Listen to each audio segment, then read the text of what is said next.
عید الاضحیٰ یادگار ہے حضرت ابراہیم خلیل اللہ کی قربانی رضائے الہی کے حصول کے لیے ان مخصوص 3 دنوں کے اندر مخصوص جانور جو شریعت اسلامیہ میں متعین کیا گیا ہے اس کو ذبح کرنے کا نام ہے۔ یہ بات ذہن میں رکھیں کہ عیب سے جانور پاک ہونا چاہیے۔ فقہا نے ایک سیدھا سا ضابطہ بیان کیا ہے، عیب وہ ہے جس سے منفعت یا جمال زائل ہو جائے۔ جو جانور آپ نے خریدا تو وہ ذبح کے وقت عیب دار ہو گیا، گرا، ٹانگ ٹوٹ گئی تو کوئی ایسا واقعہ پیش آ گیا، ذبح کے وقت جو عیب ہے وہ عیب شمار نہیں کیا جائے گا، تو اس کو یوں ہی ذبح کر دیا جائے گا۔ جو جانور ہے وہ فربا ہو، موٹا ہو، تازہ ہو تو وہ افضل ہے۔ 2 جانور کرنے کی بجائے 1 جانور فربا ہو تو وہ زیادہ افضل ہے۔ شریعت اسلامیہ نے صاحب نصاب پر قربانی واجب کی ہے۔ نصاب وہ ہے جو ہمارے ہاں زکوٰۃ کا نصاب ہے، یعنی 52 تولے چاندی یا 7.5 تولے سونا، یا اس کی قیمت۔ زکوٰۃ کے نصاب میں قمری سال گزرنا شرط ہے، لیکن یہ جو قربانی اور صدقہ فطر ہے اس میں سال گزرنا شرط نہیں ہوتا۔ ان عید کے 3 دنوں کے اندر ایک لمحے کے لیے بھی کوئی مالک نصاب ہو گیا تو اس کے اوپر جو ہے وہ قربانی واجب ہوگی۔ پھر قربانی ہر اس شخص پہ واجب ہے جو مالک نصاب ہے۔ بعض اوقات گھر کے اندر کئی افراد مالک نصاب ہوتے ہیں تو سب پہ واجب ہوگی۔ قربانی واجب آپ نے ادا کر لی اور اپنی طرف سے نفلی بھی دینا چاہتے ہیں تو یہ بھی آپ کو اجازت ہے۔ ہمارے آقا و مولا نے ایک قربانی اپنی طرف سے، ایک قربانی اپنی امت کی طرف سے پیش کی ہے، تو اگر امتی اپنے آقا کی جانب سے قربانی پیش کرتا ہے تو یہ اجر و ثواب کا باعث ہے۔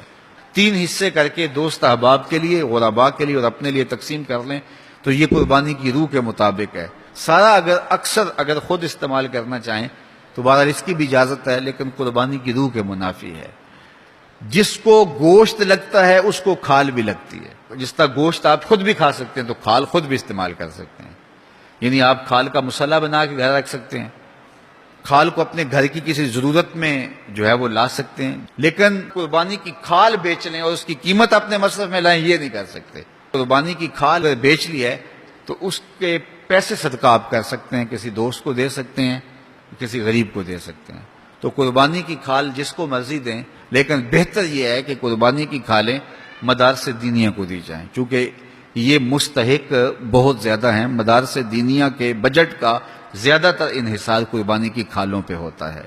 کسی زمانے میں مدارس دینیہ کے لیے، مساجد کے لیے اور خانقاہوں کے لیے امراء، رؤساء اور حکام جاگیریں مقرر کرتے تھے اور ان کا نظم و نسق چلتا تھا۔ ہمارے دیہاتوں میں آج بھی مسجدوں کے نام پہ 8-8، 5-5، 6-6 جو ہے وہ ایکڑ نام ہوتے ہیں اور مسجد کی ضروریات اس کے محاصل سے پوری ہوتی ہیں، لیکن اب تو مدارس دینیہ کا انحصار رہ ہی قربانی کی کھالوں، زکوٰۃ فنڈ اور لوگوں کے تعاون اور مخیر حضرات کی کوشش سے رہ گیا ہے۔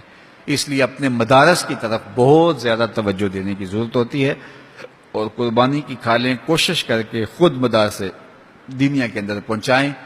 اور آپ کے سامنے جامعۃ المصطفیٰ ایک ایسی درسگاہ علمی ہے کہ جس کے فیضان سے ایک زمانہ متمتع ہو رہا ہے اور یہاں سے نکل کر اطراف و اکناف عالم کے اندر جو ہیں وہ لوگ پھیل رہے ہیں اور فائدہ پہنچ رہا ہے۔ اللہ کا شکر ہے یہاں سے جانے والے پیغام کو مسلم بھی قبول کر رہے ہیں اور غیر مسلم بھی قبول کر رہے ہیں، تو یہ اللہ کا فضل ہے، اس پر ہمیں شکر ادا کرنا چاہیے۔ اور کتنے مسلمانوں کی اصلاح ہوئی ہے اور کتنے لوگ فائدے میں گئے ہیں، تو یہ ایک اللہ تعالیٰ کا بڑا فضل ہے اور اللہ تعالیٰ کا بڑا ہی کرم ہے کہ کتنے لوگوں کو یہاں سے فائدہ ہو رہا ہے۔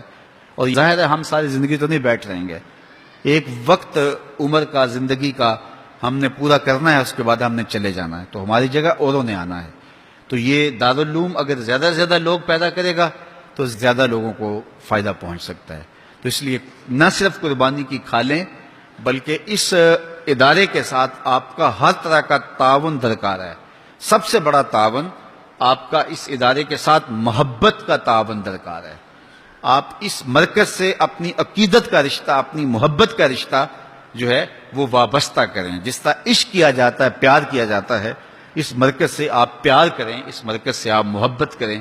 یہ مرکز ہماری عقیدتوں کا مامن اور مسکن ہونا چاہیے، چونکہ اس سے بہت سارے لوگوں کو فائدہ ہو رہا ہے اور غیر مسلم بھی اسلام کے دامن میں آ رہے ہیں اور مسلمان عمل کی راہوں کے مسافر ہو رہے ہیں، اور یہاں سے صاف سیدھا اور پیارا سا پیغام پوری دنیا پہ پہنچ رہا ہے.